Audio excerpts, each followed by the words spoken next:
핸드폰 대리점이 몰려있는 도쿄 하마마스역입니다. 제가 게이오 대학에서 연수를 했던 2016년만 해도 일본의 스마트폰 보급률은 59%에 불과했습니다.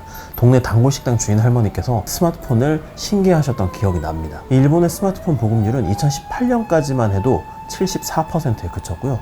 지난해 처음 90%를 넘어서 올해 94%에 도달했습니다. 한국의 97%와 비슷한 수준이 된 거죠. 그런데 일본이 사실은 스마트폰의 원조국인 거 알고 계셨나요?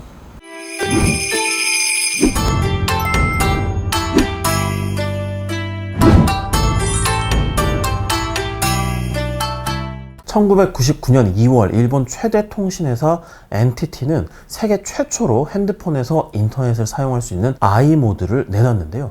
이 아이모드가 세계인의 일상을 바꿔놓은 스마트폰의 원조라는 평가를 받습니다. 아이앱이라는 앱 장터에서 앱을 다운로드해서 다양한 서비스를 이용하는 시스템도 아이모드가 처음 선보였습니다. 핸드폰에 PC의 기능을 결합한 아이모드는 일본에서 큰 인기를 끌었습니다. 2006년 1월 가입자 수가 4,568만 명을 넘었으면서 NTT 도코모는 세계 최대 무선 인터넷 공급자로 기네스북에 이름을 올렸습니다. 하지만 아이모드로 세계 통신 시장을 장악하려던 NTT 도코모의 구상은 실패했습니다. 막대한 자금을 쏟아붓고도 해외 시장에서 좀처럼 호응을 얻지 못했는데요. 결국 NTT 도코모는 2002년 1조 5천억엔의 손실을 반영하게 됩니다. 작년 11월 30일 NTT 도코모는 아이모드 서비스를 공식 종료했습니다. 이제는 아이폰과 갤럭시의 시대니까요. 일본인들이 열광한 아이모드가 세계에서는 왜 외면을 받았을까요? 그건 NTT가 지나치게 독자성을 고집했기 때문으로 분석이 됩니다. 아이모드를 사용하려면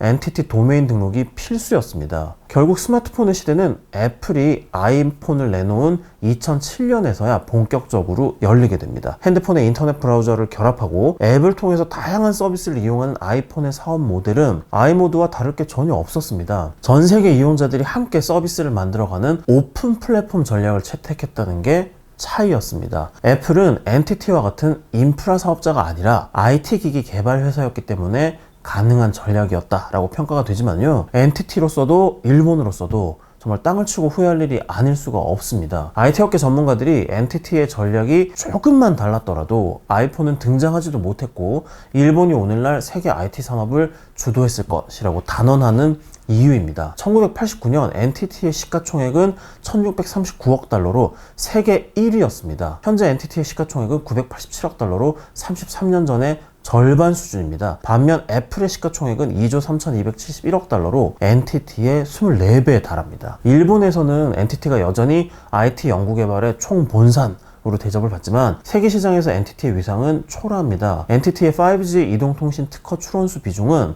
세계에서 3%에 불과합니다. 일본은 기술에서 이기고 사업에서 진다. 일본 재계에서 흔히 들을 수 있는 자조입니다. 세상에서 없던 기술과 제품을 처음 개발해내는 건 항상 일본인데 막상 이 기술과 제품을 사업화해서 돈을 버는 건 한국과 미국, 중국 등 다른 나라들이더라는 거죠. 전기차 시대의 가장 중요한 부품인 리튬이온 배터리만 하더라도 1991년 소니가 처음 개발한 건데요.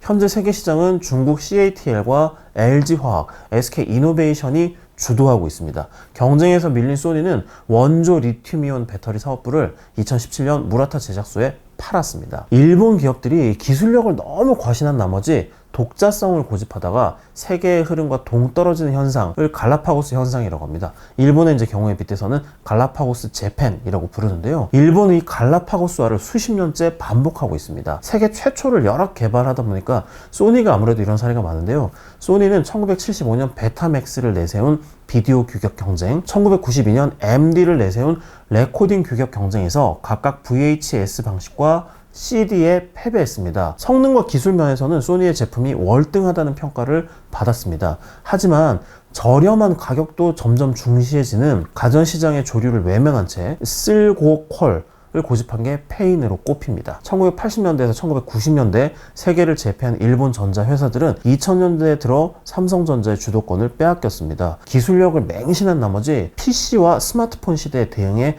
뒤처진 탓이라는 분석입니다. 일본 경제의 미래를 짊어진 자동차 산업은 하이브리드차, 연료전지차 등 자체 기술과 일본의 트렌드만 고집한 결과 전기차 전환에 뒤졌다는 평가를 받습니다. 2021년 일본의 전기차 점유율은 0.6%였습니다. 점유율이 워낙 낮다 보니까 일본 자동차 업체들은 전기차를 저렴하게 보급하는 데 주력을 하고 있습니다. 경쟁사들이 고성능 배터리를 탑재해서 주행거리를 늘리는 프리미엄 전기차를 개발하는 것과 대조적입니다. 지난 5월 20일 닛산 자동차와 미쓰비시 자동차는 주행거리가 180km 정도로 짧지만 가격을 1000만엔 후반대로 낮춘 경전기차를 발표했습니다.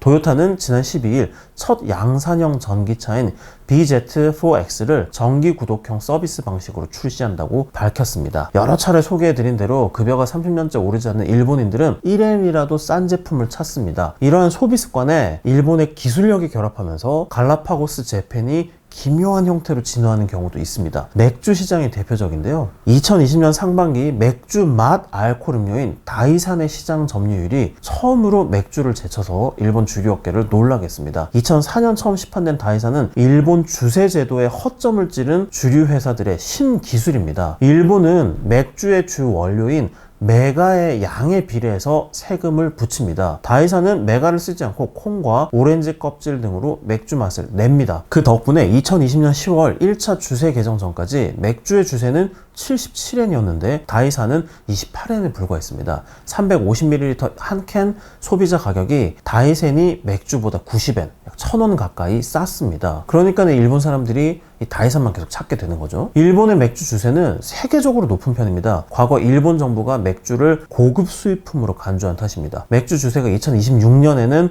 77엔에서 55엔으로 낮아지는데요. 그래도 미국의 7배, 독일의 14배입니다. 일본 맥주 회사들이 최신 기술력을 동원해서 최한 맥주 맛에 가까운 알코올 음료를 최대한 싸게 만드는데 열을 올린 이유입니다. 결과적으로는 맥주보다 맥주 맛이 인기인 나라가 돼버린 거죠. 글로벌 맥주 회사들이 세계 시장에서 경쟁할 수 있는 프리미엄 맥주 개발에 집중하는 추세와 반대입니다. 일본의 세금 제도가 일본 맥주의 갈라파고스화를 유도한다 라는 지적이 나오는 이유입니다. 결국 일본 정부는 2026년 10월까지 맥주의 주세는 낮추고 다이센의 주세는 단계적으로 올려서 맥주류의 주세를 54.25엔으로 통일하기로 했습니다. 한마디로 다이센을 죽이기 위한 주세인데요. 일본 재무성은 주세 개정의 이유를 유사 상품의 세금 차이를 없애서 공정성을 높이는 한편 맥주의 국제 경쟁력을 향상시키기 위해서라고 설명을 했습니다. 갈라파고스 재팬을 해소하겠다라는 거죠. 그런데 갈라파고스 재팬만 있는 게 아닙니다. 갈라파고스 도쿄도 있습니다. 갈라파고스 도쿄는 기업이 지나치게 독자성을 강조한 결과가 아니라 정부의 과보호와 규제 때문입니다. 니케이 225 지수가 사상 최고치인 38,915를 기록한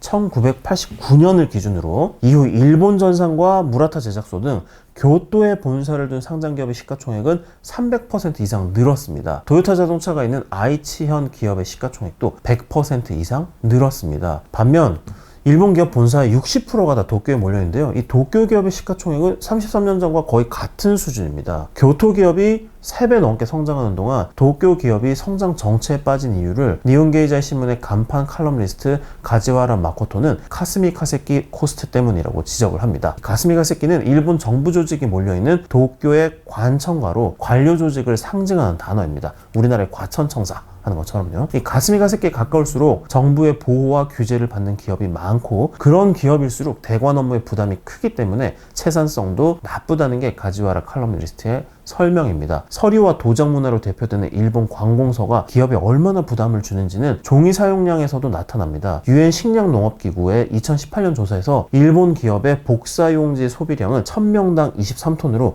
161개국 가운데 6위였습니다. 정부의 보호를 받는 기업일수록 경쟁력이 떨어진다는 사실은 시가총액이 입증을 합니다. 1989년 말 이후 대표적인 규제 산업인 은행업종의 시가총액은 90% 급감했습니다. 전력과 건설은 60% 줄었습니다. 대조적으로 세계 시장에서 경쟁하는 자동차와 소매업종의 시가총액은 60%와 30%씩 증가했습니다. 1980년대 세계 10대 기업의 절반이 일본의 대형 은행들이었습니다. 1990년대와 2000년대 금융 빅뱅을 통해서 일본은 대형 은행들을 3개의 메가뱅크로 통합했습니다. 덩치가 더 커졌으니까 세계 시장을 주름 잡을 것 같잖아요. 그렇지 않고 오늘날 일본 메가뱅크는 도쿄 증시 안에서만 시가총액 상위권에 머무르는 골목대장으로 전락했습니다. 일본 정부의 보호에 의지하는 일본 기업들이 관청의 눈치를 살피는데 급급한 나머지 지난 20년간의 엔저와 초저금리 찬스를 살리지 못했다라는 비판을 받는 이유입니다. 일본 기업들은 1990년대 후반 아시아 통화 위기 이후 위축된 투자를 되돌리는 데 주저했습니다. 일본 총리관저에 따르면 1985년에서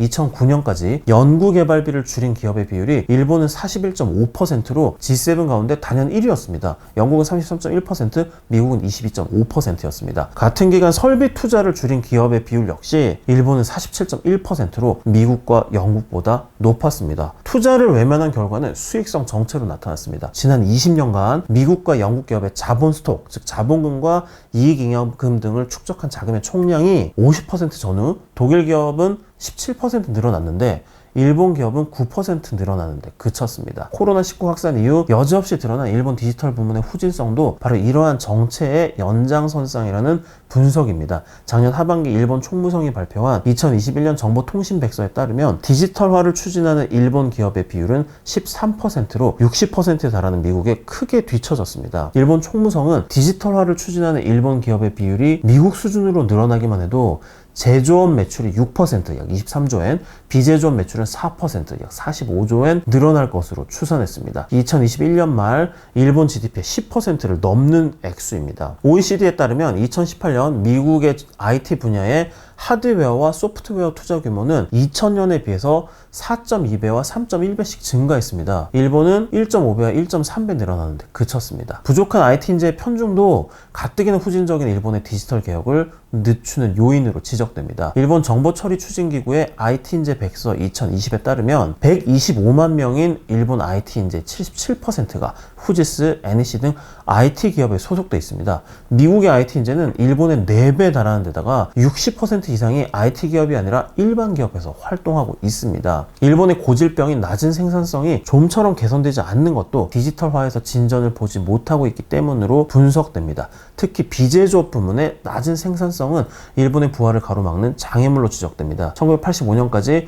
일본의 제조업과 비제조업 부문의 생산성은 차이가 없었습니다. 하지만 1985년 미국 등이 엔화 가치를 인위적으로 낮추기로 결정한 플라자 합의 이후 제조업 부문의 생산성이 42% 늘어나는 동안 비제조업의 생산성은 25% 늘어나는데 그쳤습니다. 일본 생산성 본부는 비제조업 부문의 생산성이 제조업과 같은 수준으로 높아지기만 해도 일본의 GDP가 30% 늘어날 것으로 예상했습니다. 27,000선에 머무르는 니케 225 지수도 37,000선을 웃돌아서 1989년 말 기록한 사상 최고치 탈환을 기대할 수 있을 거라고 내다봤습니다. 지금까지 도쿄 나우의 정혜연 특파원이었습니다. 감사합니다.